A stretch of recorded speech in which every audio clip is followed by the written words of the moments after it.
software update earlier in the day. I was not home to catch it in time before the first race, but this is the Midwest F1 Sprint format here. This is Division 3 we're in. They've just had a race in Baku, which I hear was very exciting, to say the least, as Baku typically is, but we are here in Austria now.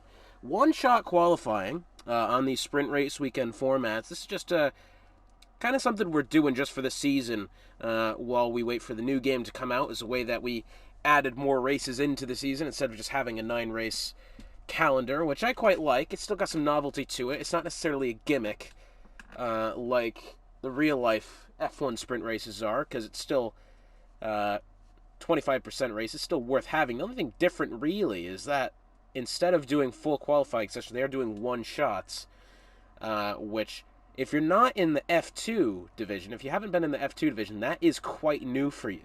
Especially if you're in, well, pretty much any other division, as we're waiting, almost ready to go here. Be interesting to see Division 3, the division I raced in last season. Had some fun times, good memories, except for the last race where I got killed by an Alpine, but not the point. That was a championship round, by the way. Not the point. I'm ready to go. I'm ready to see what Div 3 has to offer here. Div 2 put on a great show last week in Imola. It's going to be interesting to see how this plays out. I'm not quite sure how the first round went. We're going to go along here with, if we can, potentially, stat, as, we're going to go along with pork chops. That makes sense. Into turn 1, take a wide apex there. That's going to help you out the most as you head down this little, I'd call it a straight. It's actually turn 2 more than anything else. Up into turn 3, really got to hit the apex correctly, hit the braking correctly as well. Make sure not to spin the tires on exit. Pork's actually held it really nice there. Everyone except Racing Ginger and EDA Forward on the medium tires, as DJ Knickknack disqualified for parking in a dangerous location. Pork chops down into turn 4 now. Really tricky to get the braking on that corner correctly, especially in a wet surface. He's done well. 5 and 6, really critical. You get it all correct here. You hold the line nicely, carry the speed if you can. Porkchop's doing an excellent job so far, I might just add, as he then heads out of turn 7 and into turn 8. Got to really be careful of the curve on exits of turn 8 there. 9 and 10. Fast 2 corners here to end the lap. Really got to be careful of track limits, though. Jose Miguel seems to have put in the best lap so far. And it looks like Race Day has the fastest lap, a 1:04.301. That is a really, really solid lap. Looks like a couple drivers disqualified from the session. I'm sure it was because of probably because of exceeding track limits here, but Race Day 2016 on pole in the Haas. Front runner second, Jose Miguel third, Garris Vac in fourth. Stat, my old teammate in the Mercedes once again, P5, well done for him. HS VDT in sixth, Brian Mosser seventh, Knuckles eighth, 9th Unholy Red Eye, 10th Hammer, 11th Pork Chops, 12th Saffron, 13th K-Dog, good effort from her, 14th Chief Grades, 15th DJ Knickknack, 16th Grumpy Old Catman, and the rest of the grid here, DJ Knickknack, Grumpy Old Catman, Racing Ginger, Forward, and Young DJ CJ. All, unfortunately, DSQ'd. And I tell you what, this is a really tricky track when it comes to one-shot qualifying like that. You know, in the normal session, you get more than one run, especially if you do exceed track limits at some point. Here, not so much.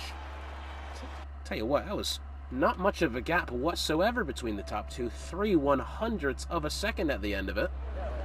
Not bad at all. And it looks like it's definitely a bit misty out there. Could we potentially have some rain? Not going to be quite sure. I'm assuming the race is only about 18 laps here. So expect the transition from soft to mediums around the midway point. That is going to be the biggest difference between these 25% races and the full-length 50% races is, number one, you've got less time to recover if you've made a mistake. And number two, there's almost little to no play in the tire strategies. You really have to take it around the scheduled window that the game automatically gives you, because otherwise you really could be in some trouble unless you're at the front and you can afford to stretch the tires more. But I'm not too sure anybody's going to be getting out to that much of an advantage. They've not got time to, really. Especially at Austria. I mean, one mistake.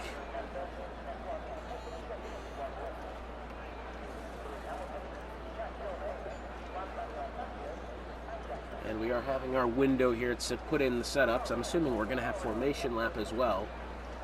Hey, and I tell you what, the fog has set in over the Austrian Grand Prix circuit of the Red Bull Ring here in Spielberg.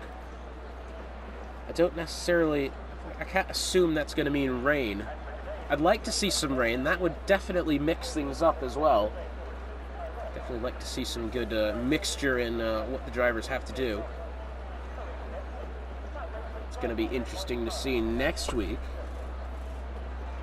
which I believe is technically week 3. It's going to be race 4, actually, is what it is. Round 4, May the 19th, we go to Spain. That's about in line with the real-life calendar as well, isn't it? Which, I don't know if that was, like, supposed to happen or not. But, It's an interesting one here. So we have Spain and Monaco, the next 2 up on schedule. And then the next sprint race weekends for us here in the Midwest F1 League, June 2nd, we've got Portugal and the United States, COTA, in the same... That's got to be terrible. Ay, as if you couldn't stack track limits, spinning about with oversteer, and just overall difficult tracks, stacking them both on the same race weekend. Now, the predicted stop strategy, it's a 1 stop for sure, 8 to 15. Right around lap 8 is pretty much what we're going to be looking at here. I don't necessarily think we're going to see too many drivers deviate from that pit strategy. I'd be definitely surprised to see that be the case, but we have race day up in front in the Haas, front runner in second in the AlphaTauri. You got Jose Miguel in third, or Jose Miguel, I'll say Jose. Jose Miguel third, Garisvac in fourth in the Aston. Old teammate of Stat in fifth.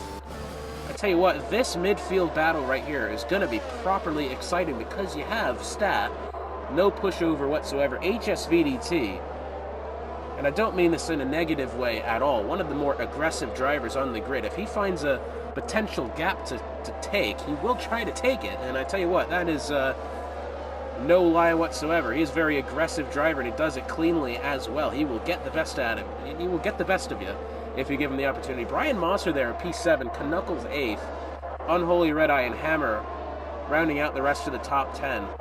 Good God, this is going to be a really exciting race into the first corner. Hopefully, no sort of conundrum happening. You got a lot of runoff, thankfully, which is the case, opposed to some other circuits where that first turn is just kind of there, and it's either you hitting the wall or you hitting some other cars. Baku is a lot like that, especially getting out of the first corner. Unfortunately, I didn't get to see that race unfold, but we're here in Austria. It is quite foggy outside. Race day 2016 on pole. He doesn't have the advantage into the first corner either. You got to think you really would want the inside line here. That is going to be front runner. And here we go, race number 2 of the sprint race weekend here in the Midwest F1 League. Pause. And it's go, go, go here in Austria. And I tell you what, the Mercedes got off to a good start there. Front runner right to the back of Race Day. Race Day was able to close off the line quite well. Somebody going up the inside there that looks like Knuckles. Big conundrum towards the back. And Brian Mosser's gone off track. Thankfully, nobody really came out with any sort of massive damage there, as it looks like it's a battle into turn number 3. Race Day and front runner side by side. Race Day had to go wide. That opens the door for the Alpine of Jose Miguel in behind as well. Down into turn number 4. This is going to be a close one here. Race Day wants the inside. Doesn't quite have it just yet. Miguel sticking to the left side. And I think it's almost calmed down a bit for now. 18 laps on schedule. Very, very close between the top 2 at the beginning of the race. Going through turn 3 there, I'm not sure if any contact was made or it was just genuinely running out of room on the track. I'm not sure whatsoever, but for now, everyone has gotten away okay. Here is Port Chops trying to look around the right side of Saffron City. He's not got the room at the moment. Front runner with the fastest lap. That's only a 0.4 of a second gap from P1 to P2, 0.6 of a second between the top three. This is great racing. And race day, is he going to have the move here into turn 3? He's going to want the right-hand side of the track. Definitely what you're looking for. Is he going to outbrake him into the corner? That's gotten risky. Still there, and somehow Front Runner manages to hang it round the outside and keep the position anyways, and Jose Miguel wants in on this as well. Still right there.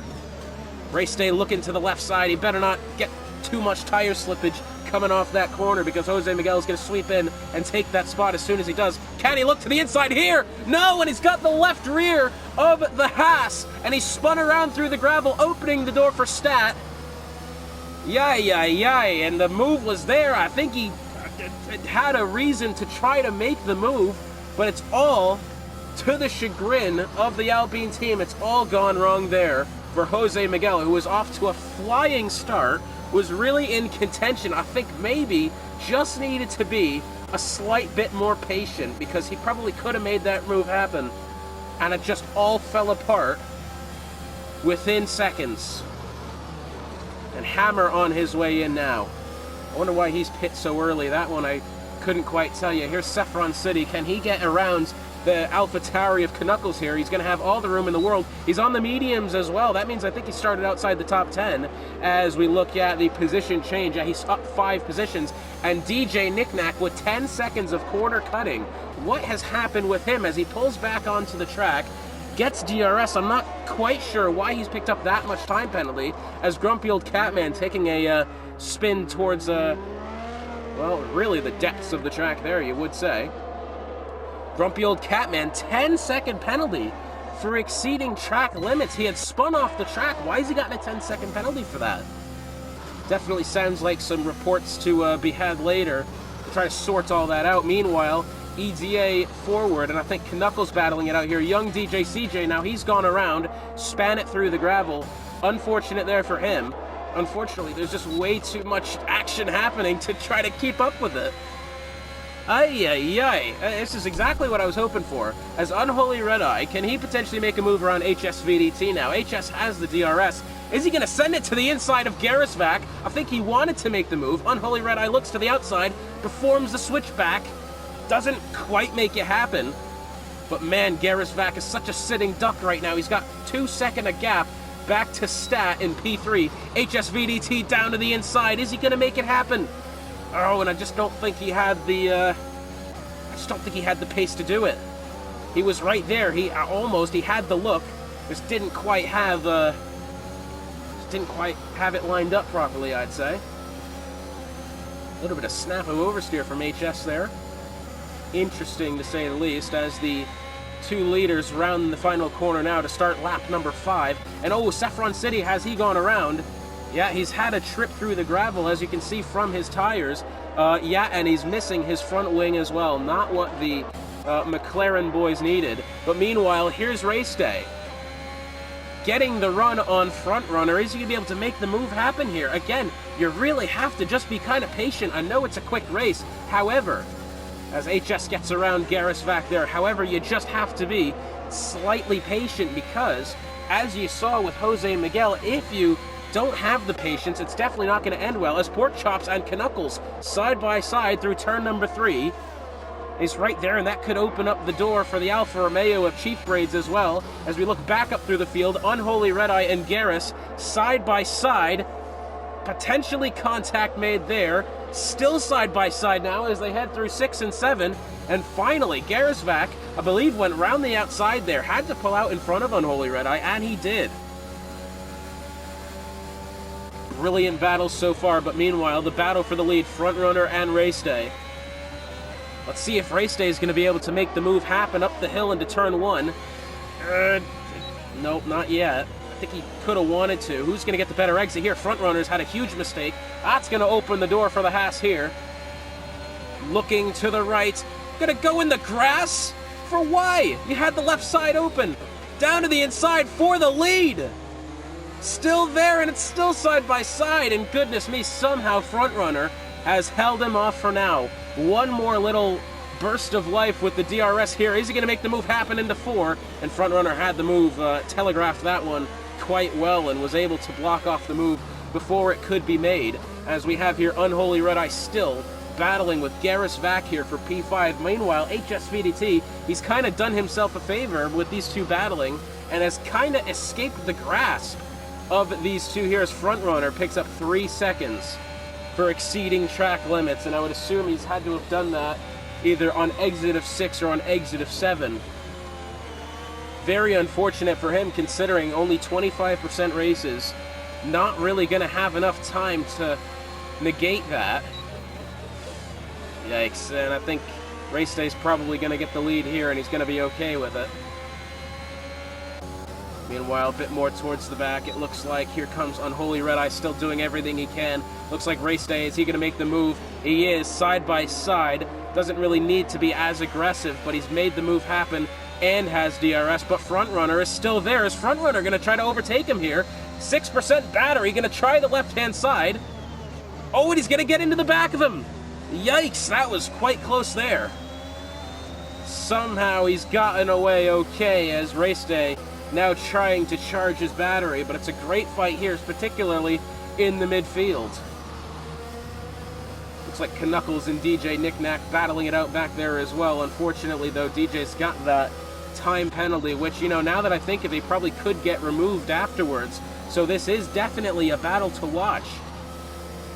Gonna look to the inside of Knuckles. That's a bold place to try it. And I think Knuckles really hung the door wide open for him. Now down to the inside, going into turn number 9. Yep, he's going to make that one quite easy. That is, by the way, for position, although DJ Knickknack has the 13 seconds worth of penalties. I feel at least 10 of them could be taken off. As once again, Frontrunner and Saffron City's picked up 3 seconds. Unholy Red Eye and Garris side by side up the hill into turn 3. Dang, and that's close right there. Man, oh man, just so close. Ay, ay, ay, here he goes again. Is he going to try it down the hill into turn 4? You bet your bottom dollar he will, and he's going to make it for now. Garris Vac's still right there. Man, this has to be so frustrating for both of these drivers, just because the other one won't give up. Great racing, can't fault him there. But man, oh man, it's got to be so aggravating to just not get this other guy off your tail here. And it looks like Frontrunner on his way into the pits. This is about when I would expect the pit stops to be, and there goes the rest of the top 5. Race Day, however, has stayed out. That is a bold decision. This is where you really have to look and see, because honestly, I'm not quite sure the overcut for Race Day is going to play out. I don't know how worn down the tires are as far as the Haas is concerned. However, yeah, I'm just not quite sure. I think anyone who's on the mediums right now, that being everyone else in the top 5, being Chief Braids, DJ, Frontrunner, and then Frontrunner's on Freshers, isn't he? The Haas of Race Day, this is the interesting bit here. I would assume it could be helpful towards the end of the stint if he was to go another lap, although I'm just not quite sure that's the best option. Especially considering we're in these 25% races, the tires aren't going to be that worn down. He's still got some time to maybe stay out and no, so the Haas of Race Day does end up coming in. Let's see how the stop is made here. Got Pork Chops in behind. I would assume he's going to be making the stop soon, all the way at the end of the pit garage. And oh, someone's gone off. Is that Pork Chops? It is. Oh, and he's lost his front wing as well. How's that happened? The moment I look away at Pork Chops, suddenly his wing is just gone. That is hashtag unfortunate there. I don't even know what happened. He was fine 2 seconds ago, and then suddenly he's just not. Well, Chief Braids does have the advantage here. Virtual Safety Car has inherited the lead. Race Day has DJ Knickknack in behind. Frontrunner is his closest battle at the moment. Stat up to this now. Is Stat going to be able to close the gap? It's quite a long gap, to be honest. At 5 seconds to the car in front, and yeah, he's going to really have to do some work to get closer. And I tell you what, if you are anybody with a time penalty, Unholy Red Eye speeding under VSC, he's going to have to come in. DJ Knickknack a bit wide there. Static Hazard was able to make up about a second under the virtual safety car on Frontrunner ahead of him. Frontrunner, mind you, has 3 seconds of penalty here. Saffron City now picks up 3 seconds. Switching back and forth for the lead here, and Chief Braids decides to come in after the VSC. That I didn't expect. Side by side here, Frontrunner's going to go up the inside of the Williams of DJ. And he's had the position for now, although DJ's got the DRS once again. Remember, DJ, despite having the 13 seconds of penalties, I think he's got reason to believe that 10 of those can be taken off, as he, I believe, spun on exit of turn 3 really early on in the race. And then the game gave him a 10-second. You see that sort of thing all the time at, say, Silverstone going, if you spin on the exit of perhaps Brooklands or Woodcote, either one of those. I've seen that happen. We actually had, I believe it was Murph and Selly last season, or 2 seasons ago in Division 1 had that same problem. As momentarily here, with 7 laps to go, I can actually catch somewhat of a break. Frontrunner's got 3 seconds. Now it's going to be very important for him to just wait for the Haas of race day to potentially make a mistake. If that's going to happen, he's got to pressure him, which he is. He's got DRS. Frontrunner's definitely not going to be any sort of a pushover here, as it looks like Stat moves up into 3rd. DJ does decide to come in. Remember, he started on the mediums. Is Race Day going to make a mistake here? This is a good spot for it to happen, and no, he doesn't for now. Both drivers pretty evenly done in there. Now the battle potentially forming for the podium position is HSVDT versus Stat. About 1.5 seconds for HS to close the gap. 0.3 of a second separating our 2 front runners at the moment. However, here comes K-Dog. Haven't mentioned her name yet this race. Down to the inside on Pork Chops. Is she going to make it happen? Yikes, that got right close. I tell you what, I think she had an opening there, but just maybe thought better of it. Thought, I don't want to make any contact here. And just decided to back out of it. Good racecraft at the end of the day, but I would have liked to have seen her try to make the move. DJ Knickknack really wide into the gravel there. Not going to help his case whatsoever. He's got his Williams teammate in behind of Unholy Red Eye, who, remember, had to pit after the VSC for speeding under VSC. Wow, what's happened there? DJ Knickknack, has he got damage of some sort? He must, because he's almost let his teammate of Unholy Red Eye run square into the back of him. Young DJ CJ, he's retired. At the back of the grid, a full safety car now with no time left. And where has he done it? He's done it on exits of turn 7, and he's sprawled across the track. I wonder where he's hit, actually. Ay, ay, ay. And that is, if you have a time penalty, that's not what you wanted to see. Yikes. I will say, though, if you are anybody, man, has EDA forward. Is he going to be able to make the end with the softs? I feel like Chief Braids has a good chance here. On fresh softs. Race Day coming in? What? What? Is... Why? Good God, man. Have you got wing damage? What's been the problem here? No, he's decided to fit the softs, but like... And granted, he's only going to drop down to about P6, maybe P7 at worst, but he had the lead. He really had nothing to worry about. He's got a bunch of traffic up ahead now. A bunch of, let's say, hungry drivers as well. Frontrunner, who's been quick all day. Stat, who's hungry for the podium. HSVDT on the podium as well. EDA forward. 7-lap-old softs. Garris back there. Both Astons within the top 5. Ay, ay, ay. That's, it's a bold strategy, Cotton. Let's see how it plays out for him.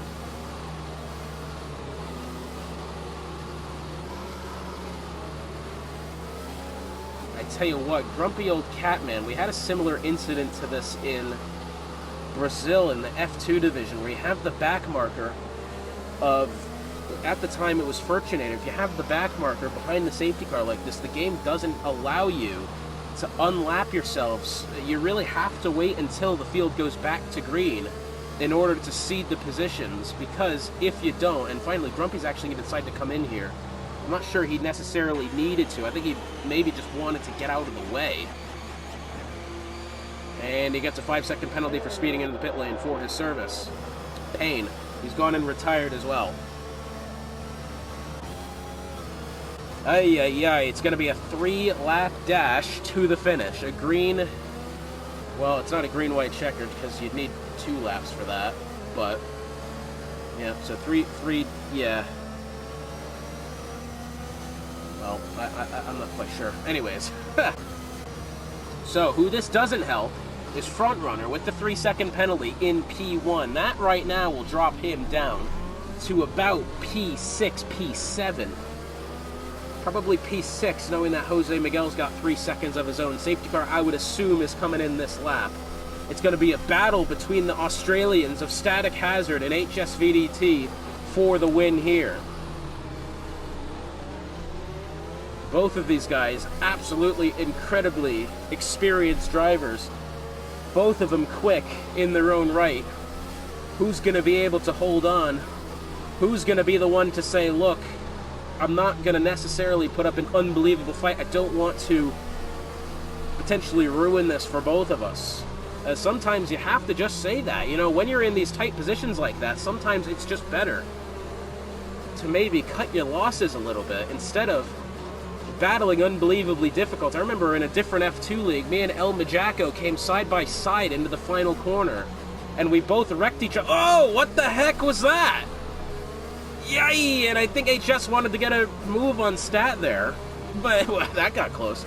But yeah, me and El Majako came side by side down into turn 10, and we both didn't want to cede the position. We both hit each other, and that sort of thing will happen. Back under green here. I'll tell you what, HS, did he potentially get some wheel spin coming out of it? He may have. HS absolutely smacking the battery here. The one to look at is definitely going to be the Haas of race day. Who's going to get the better exit? I tell you what, EDA Forward's actually done a great job there. Stat's got to quit weaving across the circuit like that. I know he's just trying to break the toe, but if there is a penalty to be found... Oh, and look at that! EDA Forward's gone right into the back of HSVDT. Race day up the inside on the Aston Martin of Gareth Vac. And I tell you what, race day's got some work to do with absolutely little to no time to do it. Static Hazard closing in to the back of the AlphaTauri Front Runner. It's an absolutely brilliant race so far. It's going to have 2 laps to go this time by. EDA Forwards got an awful exit of turn 6 there, right over the curbs, all of them. Front Runner right now will be dropping down to P5 at the moment. Man, I tell you what, absolutely no mistakes can be made here. We're going to get the DRS on the final lap of the Grand Prix. EDA Forward down to the left side of HSVDT, braking round the outside. Goodness gracious, and the testicular fortitude from EDA Forward to make that move happen. Round the left side, you're going to have no room on exit of the corner, and he's absolutely done in the McLaren. Now comes race day to the inside. Oh, and he's gotten into HSVDT there. And HS goes into the grass, and you have to feel for him. He genuinely got done in through turn 1, but there was contact between him and the Haas, and he's been bumped out of the way. Yay, and I tell you what, if you're Stat right now, you cannot be looking in that rearview mirror. You got 2 hungry drivers behind you, both on the soft compound, albeit race day, on the fresher of the softs. But it's really just got to be no mistakes here from the Mercedes driver. EDA Forward is going to fight this position as much as we can as we have a car off to the back. That's DJ Knickknack that's happened to. Hammer 38, a 3-second penalty for multiple warnings. That is DJ Knickknack who's gone off there. DRS has been enabled. It's a 2-second gap. Oh, with DJ Knickknack, he's just retired on track. That's a no-no there. 2 seconds the gap between Front Runner, the leader, the Front Runner, and Stat in second place. Race day under pressure from EDA Forward. Race Day, is he going to go down the inside? He wants the position. He's going to make the same move he did on HSVDT. Contact was made for sure. No doubt about it, but he's got the position. EDA forward, he does have DRS. He's going to try to get it back. He's going to try around the outside again. Is he going to have it? The answer is no. All the while, this helps out Stat, Stat just needs to keep it clean from here on out. He might be able to have himself a win. Race Day, however, breathing down his soldiers, 0.5 of a second in between the Mercedes of Stat and a round win here. Oh no! And he's gone into the grass! Somehow he caught oversteer on exit of the corner. He's opened the door for Race Day. He might still be able to have it, and Race Day picks up a time penalty on the final corner. Static Hazard, 5/100ths of a second, and he does it! What a Grand Prix! Static Hazard does it, takes the win. Frontrunner did everything he could. Stat made a mistake going through turn 7. But it's Stat in the Mercedes taking home the win, my former teammate. And I tell you what, I'm not allowed to be biased in any sort of way, but secretly I did pull for him just a little bit. Man, that got intense toward the end. Oh, and with 2 corners to go, Race Day nearly could have had the win, and I think he cut too much of the curb to the inside. Yay, yay, yay. What an unbelievable Grand Prix. I really hope, I didn't quite get to see the first race. I just missed it. My update happened, and I wasn't able to see the first race at Baku, but if it was anything like that, man, oh man. So Static Hazard in the Mercedes comes home P1 after starting 5th. Frontrunner did everything he could and more, and still finished P2. EDA forward in 3rd, up from 18th on the grid, mind you. Race Day, after a bold strategy at the end, comes home in 4th. HSVDT, you might be able to feel a steward report from him later after the contact between him and the Haas, but he comes home 5th. Garisvac in 6th. Great day for the Aston. 7th is Chief Grades. 8th, Jose Miguel. 9th is K-Dog. Top 10 for her. Well done. 10th is Unholy Red-Eye. 11th is Brian Mosser. 12th, Knuckles. 13th, Saffron. 14th is Hammer. 15th, Racing Ginger. 16th is Pork Chop. 17th, DJ Knickknack. And then finally, 18th, Grumpy Old Catman and Young DJ CJ rounding out the field in P19. What an unbelievable Grand Prix here for Division 3. And I tell you what, I could not be more excited now for next week at Spain. It's never a dull track in Midwest, and if it's anything like that, we're going to be in for a good one.